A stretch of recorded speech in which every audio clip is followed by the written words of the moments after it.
الرحمن الرحيم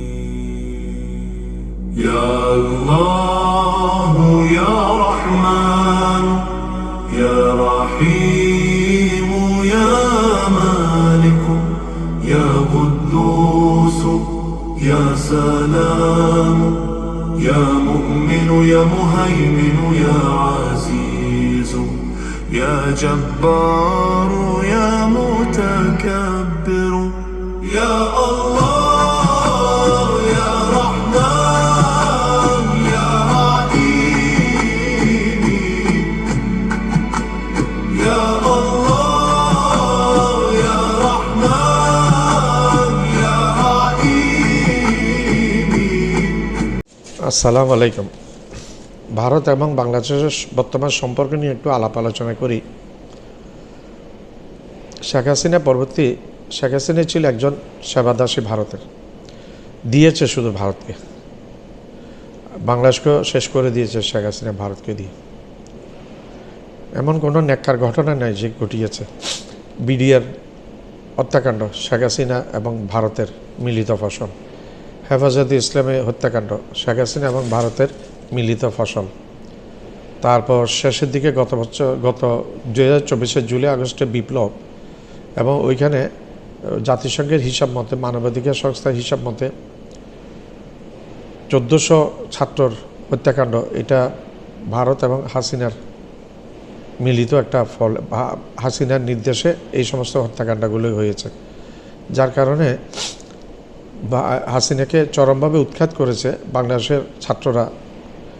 এবং 1.5 মাসের আন্দোলনে, 36 দিনের আন্দোলনে উৎখাত হয়ে দিল্লির বুকে গিয়ে আশ্রয় পড়েছে। অহংকার করে প্রায় বলতো যে হাসিনা পালায় না, মুজিবের বেটি পালায় না, কিন্তু পালাতে সবার আগে গিয়েছে। এই কথাটা কিন্তু বেগম খালেদা জিয়ার ক্ষেত্রে প্রযোজ্য। বেগম খালেদা জিয়া জেলে গেছে, কম্প্রোমাইজ করে নেই, পালায় নেই, প্রয়োজনে জেল খেটেছে আজীবন। অনেক বছর জেলের মধ্যে রেখেছে হাসিনা খালেদাকে। স্লো পয়জন দিয়ে তার সব কিছু নষ্ট করে দিয়েছে। গত কয়েকদিন আগে উনি ইন্তেকাল করেছেন এবং মানুষের মনে স্থান করে নিয়েছেন, মানুষের হৃদয়ে জায়গা করে নিয়েছে। বাংলাদেশের সবচেয়ে ফ্লোরিশ 3 জন রাজনীতিবিদের মধ্যে একজন হচ্ছে মৌলানা আব্দুল হামিদ খান ভাসানী। মৌলানা আব্দুল হামিদ খান ভাসানী একজন হচ্ছে বেগম খালেদা জিয়ার স্বামী এবং তারেক জিয়ার পিতা, সাবেক প্রেসিডেন্ট জেনারেল জিয়াউর রহমান। আরেকজন হচ্ছে খালেদা জিয়া। খালেদা জিয়া আপোষে কোনো নীতির প্রশ্নে কোনো আপোষ করেন, এই জন্য উনি উপাধি পেয়েছেন আপসীর নেত্রী। আর শেখ হাসিনা প্রত্যেকটা পদে পদে ক্ষমতায় থাকার জন্য দেশকে বিক্রি করে দিয়ে আপোষ করেছিল ভারতের সাথে, যার কারণে এই দেশের মানুষ তাকে উৎখাত করেছে। সিরিয়ার বাশার আল আসাদের যে পরিণতি হয়েছে, নেপালের রাজাপাকসে যে পরিণতি হয়েছে, নেপালের অলি শর্মার যে পরিণতি হয়েছে, শ্রীলঙ্কার রাজাপাকসের যে পরিণতি হয়েছে, ফ্যাসিস্ট হাসিনেরও একই পরিণতি হয়েছে। পালিয়ে যেতে হয়েছে নিজের যান বাঁচানোর জন্য। সেদিন যদি ছাত্ররা পেত তাইলে কী হইতো? এবার সবাই বলছে যে ওনাকে প্রাণে মেরে ফেলতো ছাত্ররা, সবাই জনতা মিলে। এরকম রোশানলের মধ্যে পড়ে গিয়ে তাড়াতাড়ি পালিয়ে গেছে। হেলিকপ্টার করে বিমান ঘাঁটিতে গেছে, সামরিক বিমান ঘাঁটি থেকে সামরিক প্লেনে করে দিল্লিতে একটা ঘাঁটিতে, সামরিক ঘাঁটিতে অবতরণ করেছে এই হাসিনা। আরও মুখে লম্বা লম্বা কথা, এই দেশটাকে শেষ করে দিয়েছিল এই হাসিনা। প্রতিরক্ষা খাতে কোনো উন্নতি করতে দেয় না, একটা ফাইটার প্লেন কিনে নেই, একটা ভালো ফাইটার প্লেন কিনে নেয়। এখন বাংলাদেশ নৌবাহিনীর জন্য কিচ্ছু করে নেই, সেনাবাহিনীর জন্য কিচ্ছু করে নেই। ভারতের তাবেদার রাষ্ট্রের জন্য পরিণত হয়ে থাকে, সেভাবে ভারতের সাজেশনে কাজ করেছে। এখন ডক্টর মোহাম্মদ ইউনূস পাকিস্তান থেকে ফাইটার প্লেন কিনছে, যে 10C কিনছে বলে শোনা যাচ্ছে, চীন থেকে করছে। যদি এই প্লেনগুলো সত্যিকারভাবে কিনা হয়, বাংলাদেশের মাটিতে আসে, তাহলে ভারতের জন্য অস্বস্তি সৃষ্টি হবে। ভারত একটি পারমাণবিক দেশ, বিশাল এক দেশ, অর্থনীতি শক্ত। আমরা একটি ছোট দেশ, গরিব দেশ। তো আমাদের কোনো পারমাণবিক অস্ত্র নেই, ভালো কোনো অস্ত্র নাই, কিন্তু আমরা ভয় করি না, ভারত ভয় করে প্রতিনিয়ত। যার কারণে ভারত বাংলাদেশ বর্ডারের কাছে 1 কিলোমিটার ভিতরে চারটা আন্তর্জাতিক নিয়ম নীতি তোয়াক্কা না করে 4টা সামরিক ঘাঁটি বানিয়েছে। তো এই ফাইটার প্লেন আসলে শুধু প্রতিরক্ষা না, এটা প্রয়োজনে আক্রমণাত্মক কাজও করতে পারবে। এই ফাইটার প্লেনগুলোই পাকিস্তান ভারত যুদ্ধের সময় ভারতের 60টি জঙ্গি বিমান ফেলে দিয়েছিল।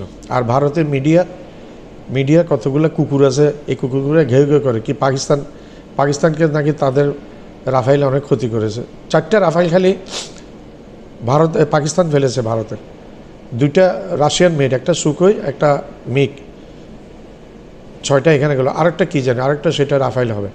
এটা আমার কথা না, এটা 7টা প্লেন ফেলে দেওয়ার কথা বলেছে বিশ্ব মিডিয়ার কাছে বলেছে ডোনাল্ড ট্রাম্প, মার্কিন প্রেসিডেন্ট ডোনাল্ড ট্রাম্প বলেছে 7 good new plane has shot down by a country. India's 7 new plane has been shot down by a country. কান্ট্রিটার উল্লেখ করে না, সবাই জানে কান্ট্রিটা কি। আর লম্বা লম্বা কথা বলে তারা, উল্টা পুরা মিথ্যা প্রচার।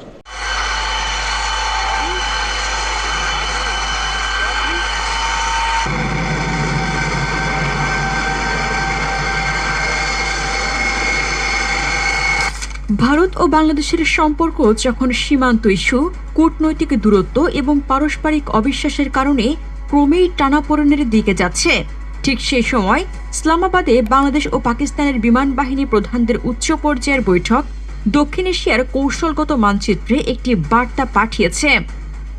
এই বৈঠক কোনো আনুষ্ঠানিক সৌজন্য সাক্ষাৎ নয়, বরং এটি একটি সুপরিকল্পিত সামরিক সংকেত, যার প্রতিধ্বনি নয়াদিল্লির পাওয়ার করিডোরে স্পষ্টভাবে অনুভূত হচ্ছে।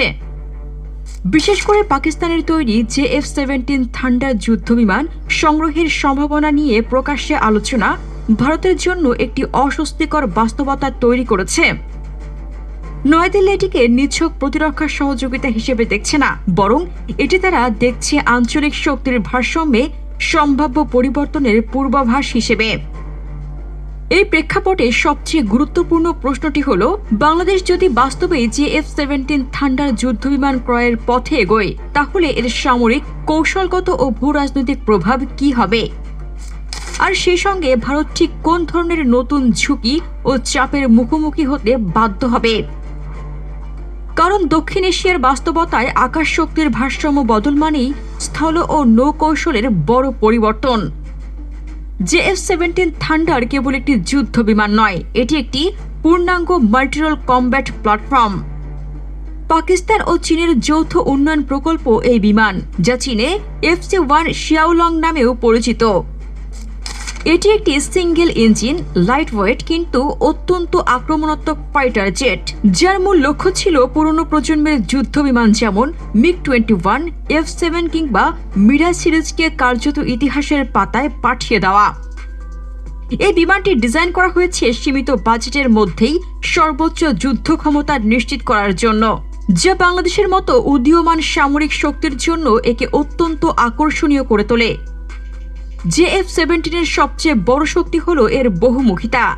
এটি air to air, air to ground এবং এয়ার টু সি 3 ধরনের যুদ্ধেই কার্যকর। আধুনিক ব্লক 3 সংস্করণে যুক্ত হয়েছে AES এর রাডার, যা শত্রু বিমান শনাক্ত ও ট্র্যাক করতে পারে অনেক দূর থেকে।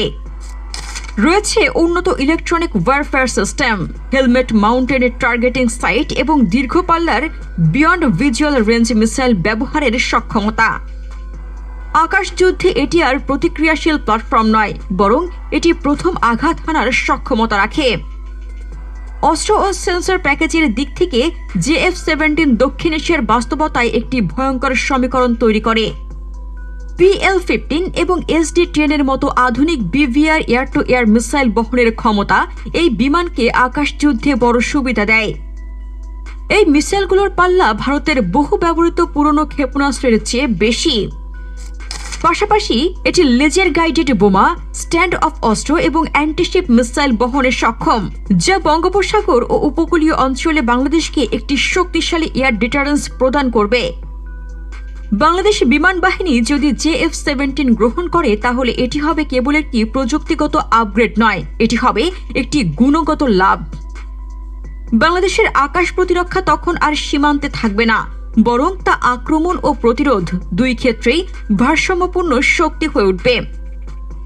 বঙ্গোপসাগরকে ঘিরে যে আকাশ সীমা এতদিন তুলনামূলকভাবে কম প্রতিদ্বন্দ্বিতাপূর্ণ ছিল, সেখানে নতুন শক্তির উপস্থিতি ভারতের জন্য নতুন হিসেবের জন্ম দেবে। বাংলাদেশের দৃষ্টিকোণ থেকে এই সিদ্ধান্তটি অত্যন্ত বাস্তববাদী।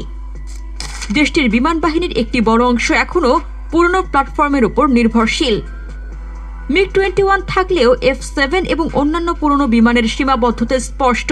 আমার চ্যানেলটা লাইক করবেন, শেয়ার করবেন, সাবস্ক্রাইব করবেন, বেল আইকনটা প্রেস করবেন, সাবস্ক্রাইব করতে ভুলবেন। আবার বলছি, আমার চ্যানেলটা লাইক করবেন, শেয়ার করবেন, সাবস্ক্রাইব করবেন, বেল আইকনটা প্রেস করবেন, সাবস্ক্রাইব করবেন, সাবস্ক্রাইব করতে ভুলবেন না।